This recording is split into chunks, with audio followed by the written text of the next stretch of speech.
ஒளிபரப்ப உதவுபவர்கள் அருமைநாதன் மேரி தெரஸ் விருகம்பாக்கம்.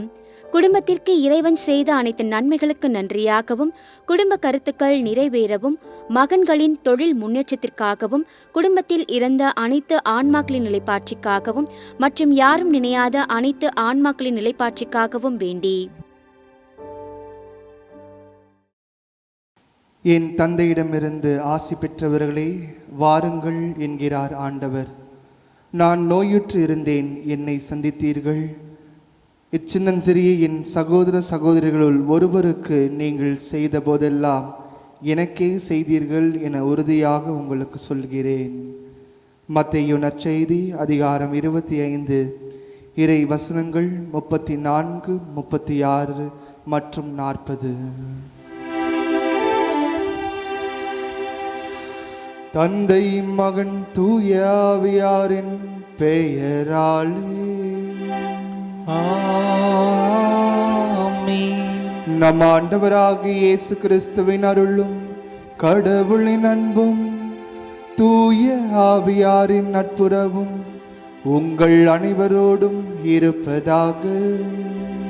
உம்மான்மாவோடும் இருப்பதாக. நம்மை சுற்றி சூழ்ந்து வாழ்ந்து கொண்டிருக்கின்ற மக்கள் மத்தியிலே நாம் இரக்க குணம் கொண்ட மனிதர்களாக வாழவும், சுயநலமற்றவர்களாக வாழ்ந்திட இத்திருப்பலியிலே நாம் ஜெபிப்போம். எல்லாம் அல்ல இறைவனிடமும் சகோதர சகோதரிகளே, உங்களிடமும் நான் பாவியனை ஏற்றுக்கொள்கிறேன். ஏனெனில் என் சிந்தனையாலும் சொல்லாலும் செயலாலும் கடமையில் தவறியதாலும் பாவங்கள் பல செய்தேன். என் பாவமே, என் பாவமே, என் பெரும் பாவமே. ஆகையால் எப்பொழுதும் கன்னியான புனித மரியாவையும் வானதூதர் புனிதர் அனைவரையும் சகோதர சகோதரிகளே உங்களையும் நம் இறைவனாகிய ஆண்டவரிடம் எனக்காக வேண்டிக் கொள்ள மன்றாடுகிறேன். எல்லாமல்ல இறைவன் நம்மீது இரக்கம் வைத்து நம் பாவங்களை மன்னித்து நம்மை நிலை வாழ்வுக்கு அழைத்து செல்வாராக. ஆமென்.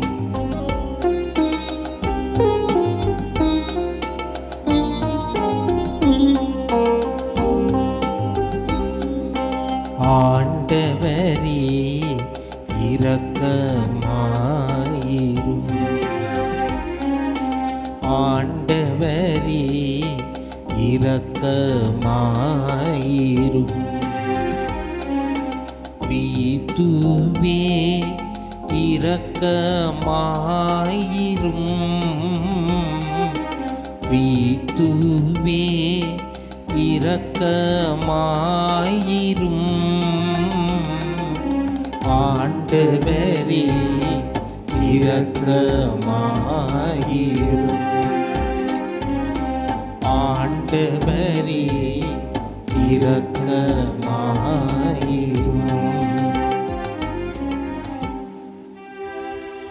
மன்றாடுவோமாக.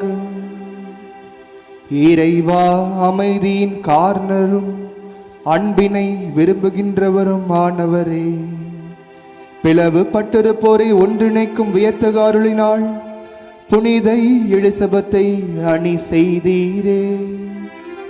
அவருடைய பரிந்துரையால் நாங்களும் அமைதியை ஏற்படுத்தவும், அதனால் கடவுளின் மக்கள் என அழைக்கப்படவும் தகுதி பெறுவோமாக. எங்கள் ஆண்டவராகிய இயேசு கிறிஸ்து வழியாக உம்மை மன்றாடுகின்றோம். ஆமென். இறைவாக்கினர் ஆமோஸ் நூலிலிருந்து வாசகம். அதிகாரம் 7, இறை வார்த்தைகள் 10 முதல் 17 முடிய. அந்நாள்களில் பெத்தேலின் குருவாகிய அமட்சியா என்பவன் இஸ்ரேல் அரசன் யெரொபெயாமுக்கு எதிராக இவ்வாறு சொல்லி அனுப்பினான். இஸ்ரேல் வீட்டாரிடையே, ஆமோஸ் உமக்கு எதிராக சதி செய்கின்றான். அவன் சொல்வதை எல்லாம் இந்நாட்டால் தாங்க முடியவில்லை. ஏனெனில் யெரொபெயாம் வாளால் மடிவான். அவனது நாட்டை விட்டு இஸ்ரேல் அடிமையாக கொண்டு போகப்படும் என்று ஆமோஸ் சொல்கின்றான். பின்பு அமட்சியா ஆமோஸை பார்த்து, காட்சி காண்பவனே, இங்கிருந்து போய்விடு, யூதாவின் நாட்டுக்கு ஓடிவிடு. அங்கே போய் இறைவாக்கு உரைத்து உன் பிழைப்பை தேடிக்கொள். பெத்தேலில் இனி ஒருபோதும் இறைவாக்கு உரைக்காதே, ஏனெனில் அது அரசின் புனித இடம், அரசுக்குரிய இல்லம் என்று சொன்னான்.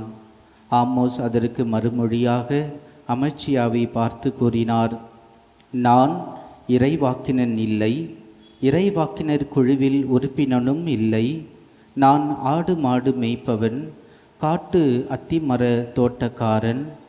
ஆடு ஓட்டி கொண்டு போன என்னை ஆண்டவர் தேர்ந்தெடுத்து என் மக்களாகிய இஸ்ரேலிடம் சென்று இறைவாக்கு உரைத்திடு என்று அனுப்பினார்.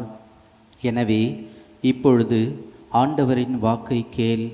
இஸ்ரேலுக்கு எதிராக இறைவாக்கு உரைக்காதே, ஈசாக்கின் வீட்டாருக்கு எதிராக பேசாதே என்று நீ சொல்கின்றாய். ஆண்டவர் இவ்வாறு கூறுகிறார், உன் மனைவி நகரின் விலைமகளாய் இருப்பாள். உன் புதல்வர் புதல்வியர் வாளால் மடிவர். உன் நிலபுலன்கள் பங்கு போட்டு கொள்ளப்படும். நீயோ புனிதமற்ற நாட்டிலே மாண்டு போவாய். இஸ்ரேல் தன் நாட்டுக்கு வெளியே அடிமையாக கொண்டு போகப்படும். ஆண்டவரின் அருள்வாக்கு. இறைவனுக்கு நன்றி. பல்லவி. ஆண்டவரின் நீதி நெறிகள் உண்மை உள்ளவை, நீதிமானவை. ஆண்டவரின் நீதி நெறிகள் உண்மையும் நீதியும் ஆனவை. ஆண்டவரின் திருச்சட்டம் நிறைவானது, அது புத்துயிர் அளிக்கின்றது. ஆண்டவரின் ஒழுங்குமுறை நம்பத்தகுந்தது, எளியவருக்கு அது ஞானம் அளிக்கின்றது. பல்லவி. ஆண்டவரின் நீதி நெறிகள் உண்மையும் நீதியும் ஆனவை.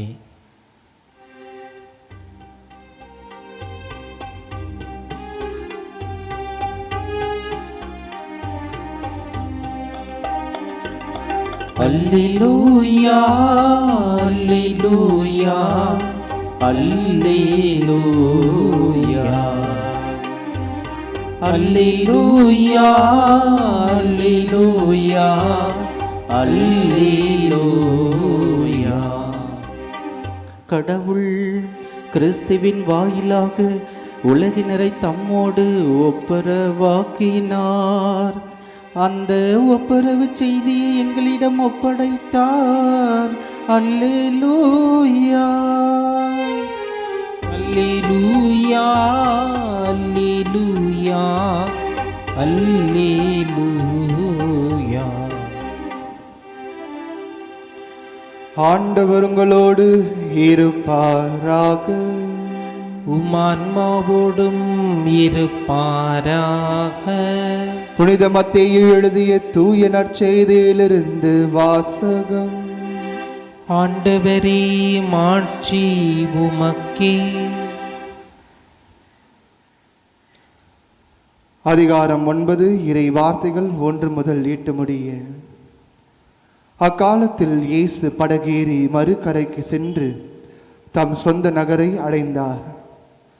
அப்பொழுது சிலர் முடக்குவாதமுற்ற ஒருவரை கட்டிலில் கிடத்தி அவரிடம் கொண்டு வந்தனர். இயேசு அவர்களுடைய நம்பிக்கையை கண்டு முடக்குவாதமுற்றவரிடம், மகனே, துணிவோடு இரு, உன் பாவங்கள் மன்னிக்கப்பட்டன என்றார். அப்பொழுது மறைநூல் அறிஞர்கள் சிலர், இவன் கடவுளை பழித்துரைக்கிறான் என்று தமக்குள் சொல்லிக் கொண்டனர். அவர்களுடைய சிந்தனைகளை இயேசு அறிந்து அவர்களை நோக்கி, உங்கள் உள்ளங்களில் நீங்கள் தீயன சிந்திப்பதேன்? உன் பாவங்கள் மன்னிக்கப்பட்டன என்பதா, எழுந்து நட என்பதா? எது எளிது? மண்ணுலகில் பாவங்களை மன்னிக்க மானிட மகனுக்கு அதிகாரம் உண்டு என்பதை நீங்கள் அறிந்து கொள்ள வேண்டும் என்றார். எனவே இயேசு முடக்குவாதமுற்றவரை நோக்கி, நீ எழுந்து உன்னுடைய கட்டிலை தூக்கி கொண்டு வீட்டுக்கு போ என்றார். அவரும் எழுந்து தமது வீட்டுக்கு போனார். இதை கண்ட மக்கள் கூட்டத்தினர் அச்சமுற்றனர். இத்தகைய அதிகாரத்தை மனிதருக்கு அளித்த கடவுளை போற்றி புகழ்ந்தனர். ஆண்டவரின் அருள்வாக்கு. கிறிஸ்துவே, உமக்கு புகழ். இயேசுவில் பிரியமான சகோதர சகோதரிகளே, ராபர்ட் மோரிசன் என்கின்றவர் தன்னுடைய நண்பர்களோடு உரையாடி கொண்டிருந்தார். அப்பொழுது அவருடைய நண்பர் ஒருவர் கேட்கின்றார், நீ ஆண்டவருடைய வார்த்தையை எடுத்துரைக்கப் போகின்றாய், சீனா நாட்டிலே நீ ஆண்டவருடைய வார்த்தையை எடுத்துரைக்கப் போகின்றாய், கண்டிப்பாக நீ அவர்களை கிறிஸ்தவர்களாக மாற்ற முடியும் என்று நம்புகிறாயா என்று கேட்டார்களாம். ராபர்ட் மோரிசன் அவர்களுடைய நண்பர். அப்பொழுது ராபர்ட் மோரிசன் சொன்னாராம், நான் சீனா நாட்டிலே பல மக்களை கிறிஸ்தவர்களாக மாற்றுவினாய் என்று எனக்கு தெரியவில்லை. ஆனால் ஆண்டவரில் நம்பிக்கை கொண்டு என்னால் முடியும் என்று நான் உறுதி அளிக்கின்றேன் என்று சொன்னாராம். அன்புக்குரியவர்களே, இன்று சீன நாட்டிலே அதிகப்படியான கத்தோலிக்க கிறிஸ்தவர்கள் உருவாகி இருக்கிறார்கள் என்றால் அதற்கு முக்கிய காரணம் மிக சிறந்த மறை பணியாளராகிய ராபர்ட் மோரிசன் அவர்கள்தான். என்னால் முடியும் என்று அவர் கூறவில்லை, கடவுளின் துணை கொண்டு என்னால் முடியும், கடவுள் மீது எனக்கு நம்பிக்கை உண்டு, கண்டிப்பாக அது நடக்கும் என்று சொன்னார். ஆயிரக்கணக்கான மக்கள் கிறிஸ்தவத்தை தழுவினார்கள் சீன நாட்டிலே. அன்புக்குரியவர்களை, இன்றைய நற்செய்தி வாசகத்தில் கூட நாம் பார்க்கின்றோம், இயேசு அந்த முடக்குவாதமுற்றவருடைய நம்பிக்கையை காட்டிலும் அவரை தூக்கி கொண்டு வந்த அந்த 4 பேருடைய நம்பிக்கையை பார்த்து அவர் வியந்து நிற்கின்றார்.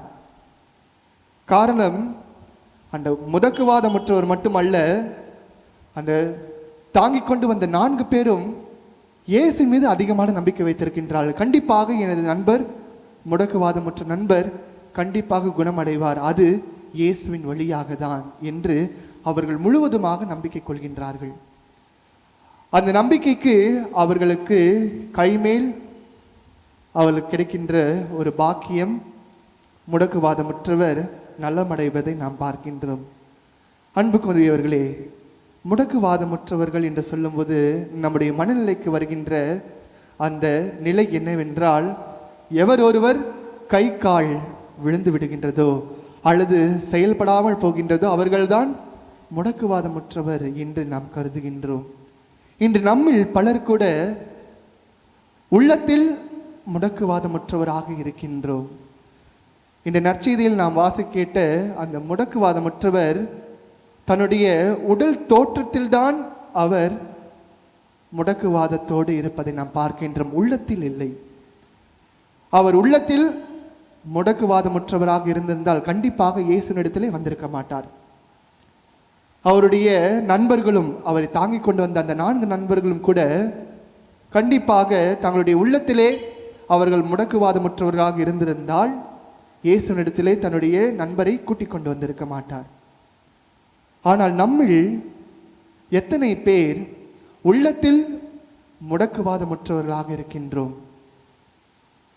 இங்கு உள்ளத்தில் முடக்குவாதமுற்றவர்களாக இருக்கின்றோம் என்று சொல்லும்போது நம்பிக்கை குன்றியவர்களாக இருக்கின்றோம். இந்த வாரம் முழுவதும் நீங்கள் பார்த்தீர்கள் என்றால் திருவழிபாட்டு வாசகங்கள், மைய சிந்தனை நம்பிக்கையே அடிக்கோடிட்டு காட்டுவதை நாம் பார்க்கின்றோம். எனவே நம்முடைய வாழ்க்கையிலே, நம்முடைய உள்ளத்தில் நாம் முடக்குவாதமற்றவர்களாக இருக்கின்றோமா என்று யோசித்து பார்க்க வேண்டும். அல்லது நாம் மற்றவர்களை முடக்குவாதமற்றவர்களாக மாற்றி இருப்போம். எப்படின்னு கேட்குறீங்களா? திருவள்ளுவர் அருமையாக ஒரு குறளிலே இவ்வாறு சொல்லியிருக்கின்றார், தீயினால் சுட்ட புண் உள்ளாரும் ஆறாதே, நாவினால் சுட்டவடு. என்ன ஏதுன்னு என்று தெரியாமல் ஒருவரை நாம் தகாத வார்த்தைகளில் நாம் பேசும்போது அடுத்தவர்களை அவர்கள் உள்ளத்தின் அளவிலே நாம் முடக்குவாதமற்றவர்களாக மாற்றி விடுகின்றோம். அன்பார்ந்தவர்களே, பல நேரங்களில் நாமும் நம்முடைய வாழ்க்கையிலே ஏதாவது சோதனைகள், பிரச்சனைகள் வரும்போது நாம் முடக்குவாதமற்றவர்களாக மாறிவிடுகின்றோம். சொல்லுவாங்க இல்லைங்களா, அப்படியே உடஞ்சி போய் உட்கார்ந்துட்டாரு. அதுதான் அன்புக்குரியவர்களே முடக்குவாதமுற்றம். அதுதான் முடக்குவாதம். செயலிழந்து நாம் என்ன செய்வது, ஒரு யோசிக்கும் திறனையே இல்லாமல் நாம் இருந்து விடுவோம். கடவுள் ஒருவர் இருக்கின்றார், அவர் மீது நான் நம்பிக்கை வைக்கின்றேன், நான் வணங்குகின்ற, நான் வழிபடுகின்ற ஆண்டவர் என்னை காப்பாற்றுவார் என்கின்ற அசைக்க முடியாத நம்பிக்கை நாம் யோசிப்பதில்லை. மூளை செயல் இழந்ததாக மாறிவிடுகின்றது. பல நேரங்களில் நாம் முடக்குவாதமுற்றவராக மாறுகின்றோம். இன்றைய முதலாவது வாசகத்தில் கூட இறைவாக்கினர் ஆமோஸ் வடக்கு நாட்டிலிருந்து வரக்கூடியவராக இருக்கின்றார். தெற்கு நாட்டிலிருந்து ஆமோச்சியா குரு அவர் கேட்கின்றார், நீ இங்கு சென்று இறைவாக்கு உரைக்க வேண்டுமா என்று. அப்போது அவர் சொல்கின்றார், நான் இறைவாக்கு உரைக்க வந்திருக்கின்றேன், அதுதான் எனது பணி, எனவே நான் அதுதான் செய்ய வேண்டும் என்று சொல்லுவதை பார்க்கின்றோம். காரணம், ஆமோஸ் இறைவாக்கினர் கடவுளில் நம்பிக்கை கொண்டிருக்கின்றார்.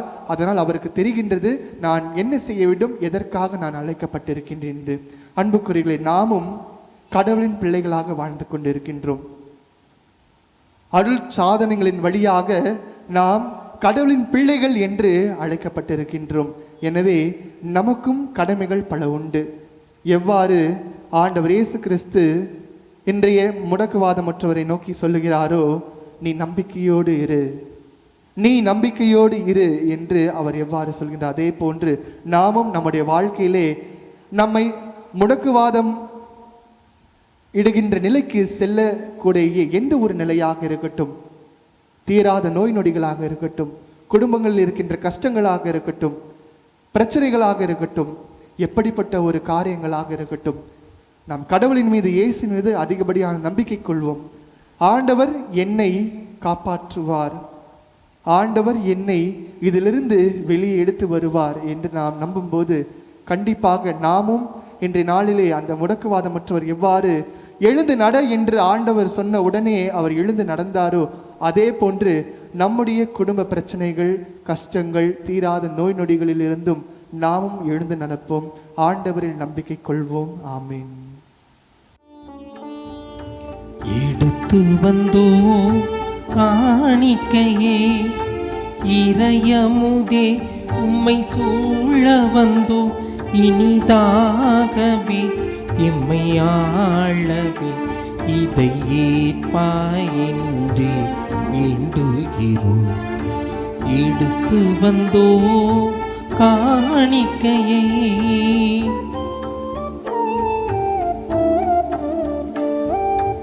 வாழ்வும் உமதே, தாழ்வும் உமதே, வையகத்தில் படைத்ததெல்லாம் உமதே. வாழ்வும் உமதே, தாழ்வும் உமதே, வையத்தில் படைத்ததெல்லாம் உமதே. எம் சிறு வாழ்வில் நிகழ்வதெல்லாம் திருபலியாய் மாற்றிடுமே. எடுத்து வந்தோ காணிக்கையே. சகோதர சகோதரிகளை, என்னுடையதும் உங்களுடையதுமான இப்பலி எல்லாமுள்ள தந்தையாக இறைவனுக்கு ஏற்றதாகும்படி மன்றாடுங்கள். ஆண்டவர் தமது பெயரின் புகழ்ச்சிக்காகவும் ஆட்சிக்காகவும் நமது நன்மைக்காகவும் புனித திரு அவை அனைத்து நலனுக்காகவும் நமது கையிலிருந்து இப்பள்ளியை ஏற்றுக்கொள்வாராக. ஆண்டவரே, உம் மக்களின் காணிக்கைகளை ஏற்றருளும். அதனால் உம் திருமகனுடைய மாபெரும் அன்பின் பலியை நினைவு கூறும் நாங்கள் புனித எலிசபெத்தின் எடுத்துக்காட்டால் உமது அன்பிலும் அயலார் அன்பிலும் உறுதி பெறுவோமாக்கு. எங்கள் ஆண்டவராகிய இயேசு கிறிஸ்து வழியாக உம்மை மன்றாடுகின்றோம். ஆமென். ஆண்டவர் உங்களோடு இருப்பாராக, மன்மாவுடன் இருப்பாராக. இதயங்களை மேலே எழுப்புவோம். ஆண்டவரிடம் எழுப்பியுள்ளோம். நாம் இறைவனாகிய ஆண்டவருக்கு நன்றி கூறுவோம். அது தகுதியும் நீதியும் ஆனதே. தூயவரான தந்தையே, உம் அன்பார்ந்த மகன் இயேசு கிறிஸ்து வழியாக என்னாலும் எவ்விடத்திலும் நாங்கள் உமக்கு நன்றி செலுத்துவது மெய்யாகவே தகுதியும் நீதியுமாகும், எங்கள் கடமையும் மீட்புக்குரிய செயலுமாகும். உம் வார்த்தையான அவர் வழியாக அனைத்தையும் படைத்தீர். அவரையே மீட்பராகவும் ஈடேற்றுபவராகவும் எங்களுக்கு அனுப்பினீர். அவர் தூய ஆவியால் உடல் எடுத்து கன்னி மரியாடமிருந்து பிறந்தார். அவர் உமது திருவுளத்தை நிறைவேற்றி புனித மக்களை உமக்கு பெற்றுத்தர தம் கைகளை விரித்து பாடுபட்டார். இவ்வாறு அவர் சாவை வென்று உயிர்ப்பை வெளிப்படுத்தினார். ஆகவே வானதுதரோடும் புனிதர் அனைவரோடும் சேர்ந்து நாங்கள் உமது மாட்சியை புகழ்ந்துரைத்து ஒரே குரலாய் சொல்வதாவது: தூயவர் தூயவர் தூயவர், வான்படைகளின் கடவுளாம் ஆண்டவர். விண்ணகமும் மண்ணகமும் உமது மாட்சியால் நிறைந்துள்ளன. உன்னதங்களிலே ஓசன்னா. ஆண்டவர் பேரால் வருகிறவர் ஆசி பெற்றவர். உன்னதங்களிலே ஓசன்னா. ஆண்டவரே, நேர்மையாகவே தூயவர், தூய்மை அனைத்திற்கும் ஊற்று. ஆகவே உம்முடைய ஆவியை பொழிந்து இக்காணிக்கைகளை தூய்மைப்படுத்த உம்மை வேண்டுகின்றோம். இவ்வாறு எங்கள் ஆண்டவர் இயேசு கிறிஸ்துவின் உடலும் இரத்தமுமாக எங்களுக்கு இவை மாறுவனவாக. அவர் பாடுபட உளம் கனிந்து தம்மை கையளித்த போது அப்பத்தை எடுத்து நன்றி செலுத்தி அதை பிட்டு தம் சீடல் கழித்து அவர் கூறியதாவது: அனைவரும் இதிலிருந்து பெற்று உண்ணுங்கள், ஏனெனில் இது உங்களுக்காக கையளிக்கப்படும் என் உடல்.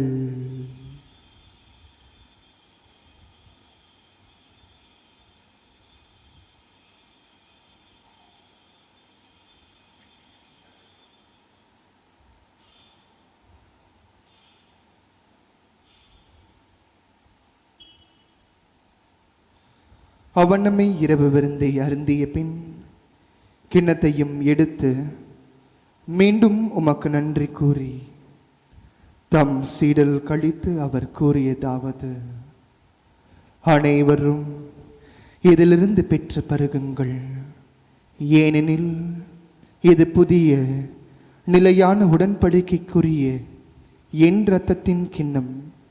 இது பாவ மன்னிப்புக்கென்று உங்களுக்காகவும் பலருக்காகவும் சிந்தப்படும். இதை என் நினைவாக செய்யுங்கள்.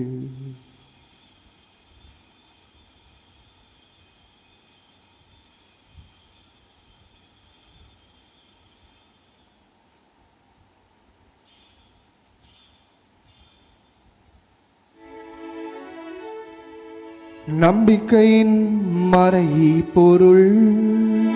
ஆண்டவரே, நீர் வருமளவும் உமது இறப்பினை அறிக்கையிடுகின்றோம், உமது உயிர்ப்பினையும் எடுத்துரைக்கின்றோம்.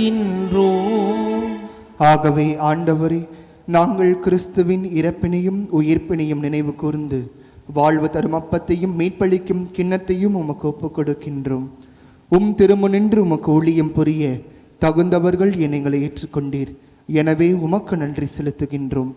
மேலும் கிறிஸ்துவின் உடலிலும் இரத்தத்திலும் பங்கு கொள்ளும் எங்களை தூய ஆவியார் ஒன்று சேர்க்க வேண்டும் என உம்மை தாழ்மையுடன் மன்றாடுகின்றோம். ஆண்டவரே, உலகெங்கும் பரவி இருக்கும் உமது திரு அவையை நினைவு கூர்ந்தருளும். எங்கள் திருத்தந்தை பிரான்சிஸ், எம் பேராயர் ஜார்ஜ், எல்லா திருநிலையினர் ஆகிய அனைவரோடும் உமது திரு அவை அன்பில் நிறைவு பெற செய்தருளும். மேலும் உயிர்த்தெழும் எதிர்நோக்குடன் துயில் கொள்ளும் எங்கள் சகோதர சகோதரிகளையும் இறந்தோர் அனைவரையும் இரக்கத்துடன் நினைவு கூர்ந்து உமது திருமுக ஒளியினுள் ஏற்றருளும். எங்கள் அனைவர் மீதும் இரக்கமாயிரும். கடவுளின் கன்னித்தாயான புனித மரியா, அவருடைய துணையாளரான புனித யோசேப்பு, புனித திருத்துதர்கள், இவ்வுலகில் உமக்கு உகந்தவராய் இருந்தோர் ஆகிய புனிதர் அனைவருடனும் நாங்கள் நிலை வாழ்வில் பங்கு கொள்ளும் தகுதி பெற்று திருமகன் இயேசு கிறிஸ்து வழியாக உம்மை புகழ்ந்தேத்து மறுமருள உம்மை மன்றாடுகின்றோம்.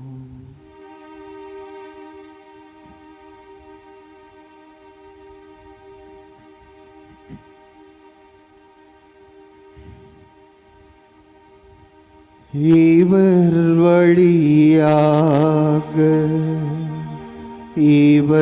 இவரோடு இவர் தூயவரில் எல்லாம் வல்ல இறைவனாகிய தாயாகிய தந்தையே, தூய ஆவியாரின் ஒன்றிப்பில் எல்லா புகழும் மாட்சியும் என்றென்றும் உமக்கு உரியதே. ஆமென், ஆமென், ஆமென்.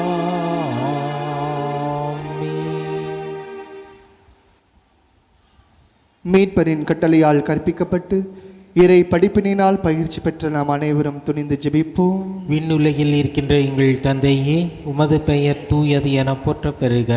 உமது ஆட்சி வருக.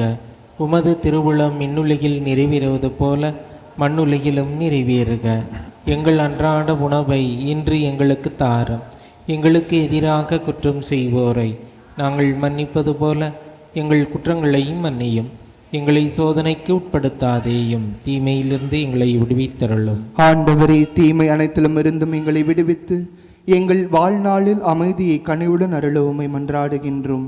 உமது இரக்கத்தின் உதவியால் நாங்கள் பாவத்திலிருந்து எப்போதும் விடுதலை பெற்று யாதொரு கலக்கமுமின்றி நலமாய் இருப்போமாக. நாங்கள் எதிர்நோக்கி இருக்கும் பேரின்பத்திற்காகவும் எம் மீட்பராகிய இயேசு கிறிஸ்துவின் வருகைக்காகவும் காத்திருக்கின்றோம். ஏனெனில் ஆட்சியும் வல்லமையும் ஆட்சியும் என்றென்றும் அதே. ஆண்டவர் இயேசு கிறிஸ்துவே, அமைதியை உங்களுக்கு விட்டு செல்கின்றேன், என் அமைதியை உங்களுக்கு அளிக்கின்றேன் என்று உம் திருத்துதர்களுக்கு மொழிந்தீரே. எங்கள் பாவங்களை பாராமல் உமது திரு அவை நம்பிக்கையை கண்ணோக்கி உமது திருவுளத்திற்கு ஏற்ப அதற்கு அமைதியும் ஒற்றுமையும் அளித்தருள்வீராக. என்றென்றும் வாழ்ந்து ஆட்சி செய்கின்றவர் நீரே. ஆமென். ஆண்டவருடைய அமைதி உங்களோடு என்றும் இருப்பதாக. ஆன்மாவுடன் இருப்பதாக. ஒருவருக்கொருவர் அமைதியை பகிர்ந்து கொள்வோம். உலகின் பாவங்களை போக்கும் இறைவனின் செம்மறியே, எங்கள் மேல் இரக்கமாயிரும்.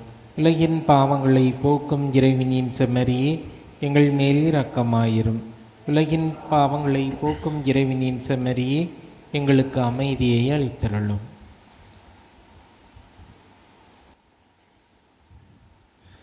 இதோ நம் ஆண்டவராகிய இயேசு கிறிஸ்து அன்று முடக்குவாதமுற்றவரை நோக்கி நீ எழுந்து நட என்று சொன்னவர் இன்று நம் ஒவ்வொருவரையும் பார்த்து உள்ளத்தில் முடக்குவாதமுற்றோரே எழுந்து நடங்கள் என்று நம்மை அன்போடு அழைக்கின்றார்.